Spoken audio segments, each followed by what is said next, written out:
হরে কৃষ্ণ বন্ধুরা, এখন এই যে সকালে মঙ্গল আরতি হবে, একটু মঙ্গল আরতি দর্শন করে দেবো। আজকে যেহেতু একাদশী, তো একটু সকালের মঙ্গল আরতি দর্শন করাবো।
হরে কৃষ্ণ বন্ধুরা, শুভ সকাল। সবাই কেমন আছো? আশা করছি তোমরা সবাই ভালো আছো, আমরাও ভালো আছি।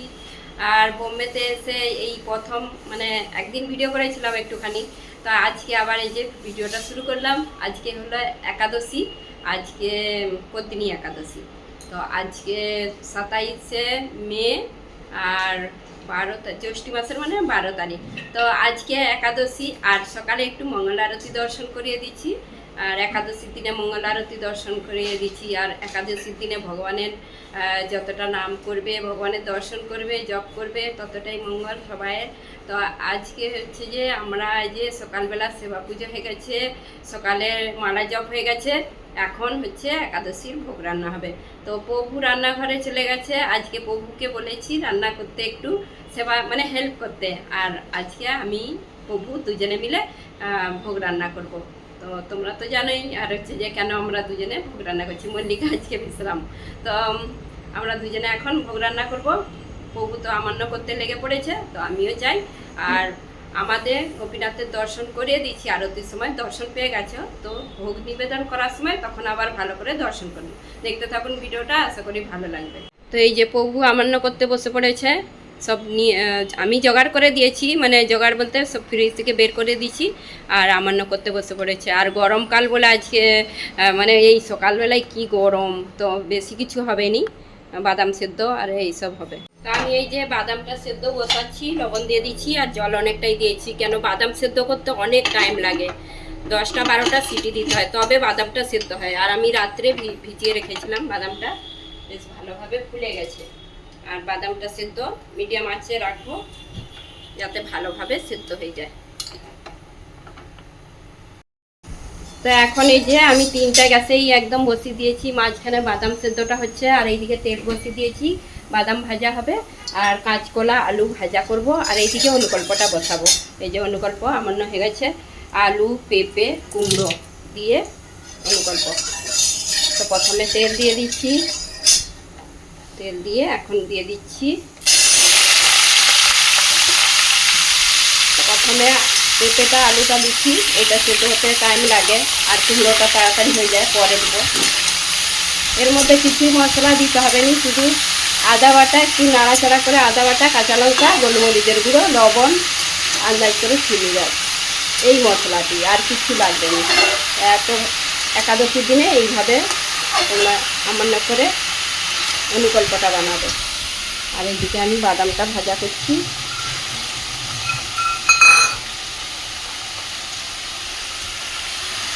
তিনটাতেই একসাথে বসিয়ে তাড়াতাড়ি হয়ে যাবে।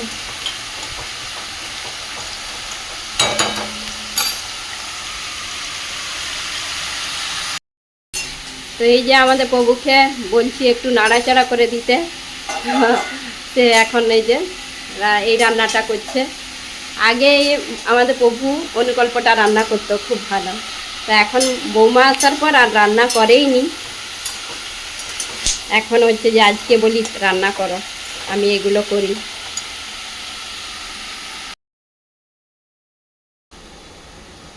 এইদিকে আমি হচ্ছে বাদামটা ভেজে আলুটা ভাজছি। আর অনুকল্প করতে তো টাইম লাগে, এটা একটু ঢাকা চাপা দিয়ে সেদ্ধ করতে হবে, তারপরে টাইম লাগে অনুকল্প করতে।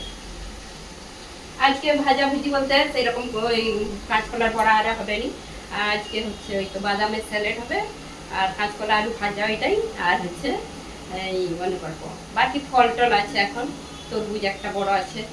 এখন অনুকল্পটা হচ্ছে ঢাকা চাপা দিয়ে সেদ্ধ হয়ে গেছে, এর মধ্যে আদা কাঁচা লঙ্কা দেওয়া গেছে। আর হচ্ছে আর একটু এই যে নাড়াচাড়া করে জল দিয়ে দেবো, আন্দাজ করে জলটা দিতে হবে। এখন গোলমরিচের গুঁড়োটা দিচ্ছি, লবণ দিয়ে দিচ্ছি আন্দাজ করে, লাস্টে একটু চিনি দেওয়া হবে। আর এর মধ্যে গোলমরিচ গুঁড়োটা দিলে স্বাদ হয়। তো জলটা দিয়ে তারপরে সেদ্ধ করে নেবো ভালো করে। আর এইদিকে কাঁচকলাটা ভাজা হচ্ছে, আলু ভাজা হয়ে গেছে, বাদাম ভাজা হয়ে গেছে, কাঁচকলাটা ভাজা করছি। এটা দেশের কাঁচকলা, সেই জন্য আমি আর সেদ্ধ করিনি, তেলে ডাইরেক্ট দিয়ে দিচ্ছি ভাজা। আর আমাদের এখানের কাঁচকলা হলে সেদ্ধ না করলে ভাজাই হবে না, ভালো নরম হবে না।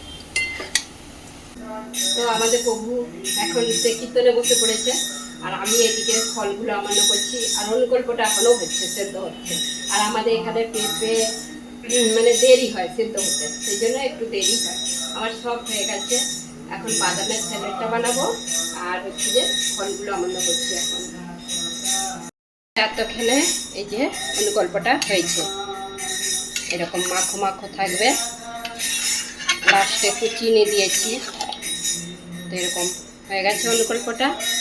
আজকে কড়া ভর্তি হয়নি, একটু খালি রয়ে গেছে। তো আমি এখন হচ্ছে যে বাদামের স্যালাডটা বানিয়ে নেবো। যে বাদাম সেদ্ধ, এর মধ্যে আমি পনির দিচ্ছি। আর আমি এই পনিরটা আগে থেকে বানিয়ে রেখেছিলাম। শসা কুচি, লেবুটা দিয়ে দিচ্ছি আমি। আর একটু এই যে বেদনা দিয়ে হবে। আর আলু সেদ্ধটা গরম আছে, তো আলুটা একটু পরে আমান্য করে দেওয়া হবে। আর এর মধ্যে লবণ, লেবু, গোলমরিচের গুঁড়ো আর এইসব দিতে হবে। বাদামের স্যালাডটা হয়ে গেছে, আলু সেদ্ধ দিয়ে দিচ্ছি, সব মিশিয়ে এখন হচ্ছে যে হয়ে গেছে। তোমরাও এইভাবে বাদামের স্যালাড বানিয়ে দেখবে, একাদশীর দিনে এত ভালো লাগে কি বলবো। এইটা থাকলে আর কিছুই লাগবে না, এই বাদামের স্যালাডটা। আর বাদামটা তবে ভালোভাবে সেদ্ধ করতে হবে। আর খুব সুন্দরভাবে নিজে শসা, আলু, বেদনা আর লেবুর রস, গোলমরিচের গুঁড়ো, লবণ, পনির আরে দিয়ে আরও ফল দিতে পারো তোমরা এর সাথে, আম, আরও মানে যে কোনো ফল দিতে পারো। আম দিলেও হবে, না দিলেও হবে, কিন্তু আমি দিইনি, এর মধ্যে বেদনাটাই দিই ফলের মধ্যে। হরে কৃষ্ণ বন্ধুরা, রাধে রাধে। আজকে যে একাদশীর ভোগ নিবেদন করা হয়ে গেছে, এখন আজকে কি ভোগ নিবেদন করা হয়েছে ভোগ দর্শন করে নিই। আজকে যে থালাতে দেওয়া হয়েছে লিচু আর কাঁচকলা, আলু, বাদাম ভাজা, তারপরে তরমুজ আছে, কলা, পেয়ারা, জাম, শসা, আম, বাদামের স্যালাড, আর এই যে এদিকেও অনুকল্প আছে, আর এখানে জল আছে। তো আজকে এই যে আমাদের গোপীনাথের সিঙ্গার এরকম একদম সিম্পল মালাটা হয়েছে, কেন কি ফুল এখন ভালো নেই গরমে, তো সেই জন্য এরকম মালাটা। তবুও খুব সুন্দর লাগছে গোপীনাথকে।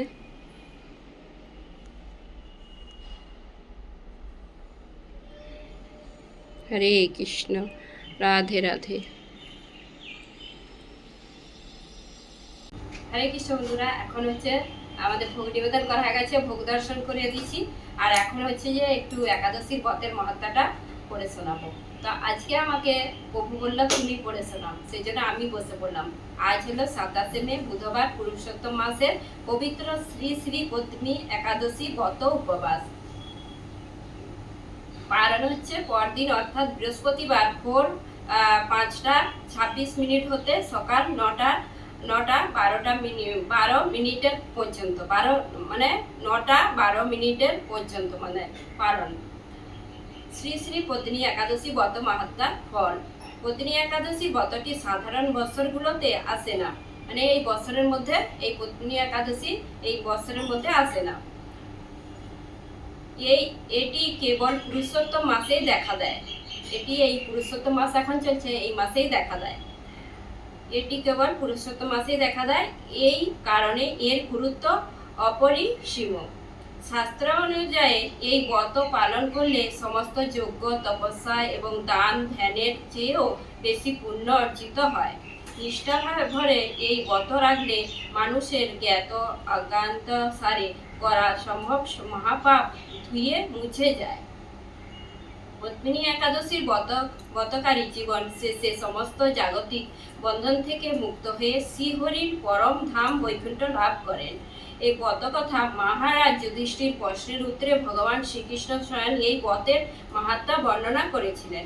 ত্রেতা যুগে কীর্তবীর্য নামে এক পরম ধার্মিক রাজা ছিলেন। তার অনেক রানী থাকা সত্ত্বেও কোনো সন্তান ছিল না।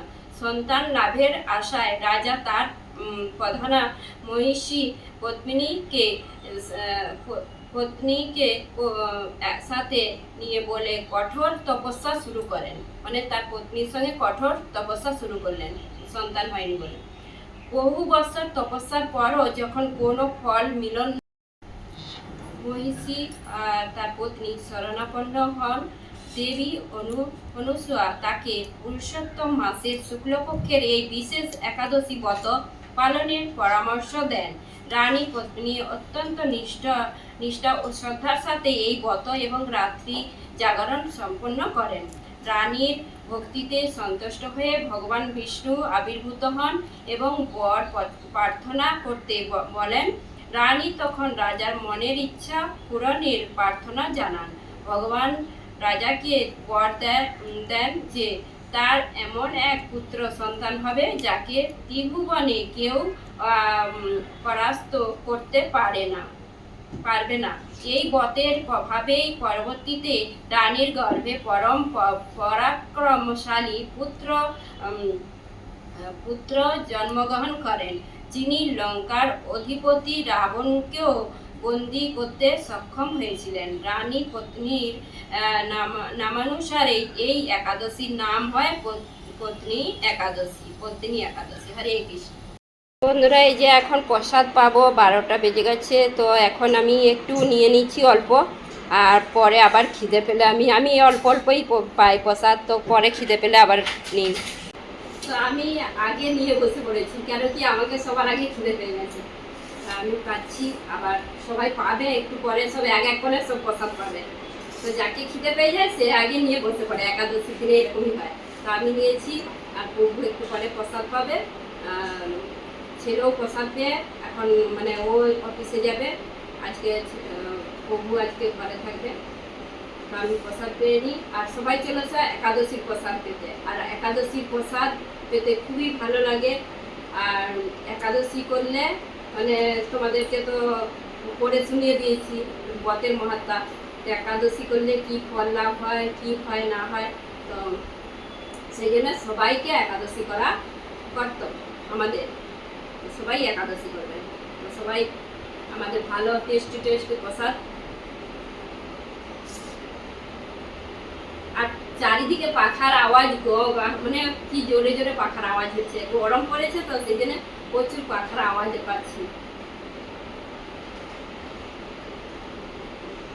মানে 2 দিন পরেই বলতে গেলে, দেশ থেকে আসার পর 2 দিন পরেই একাদশী পড়ে গেছে।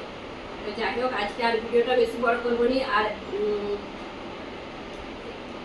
আজকে এই সকাল থেকে ভিডিওটা করেছি, আজকে ভিডিওটা মানে করে দেবো, আপলোড করে দেবো, সেই জন্য এখন ভিডিওটা শেষ করে দিচ্ছি।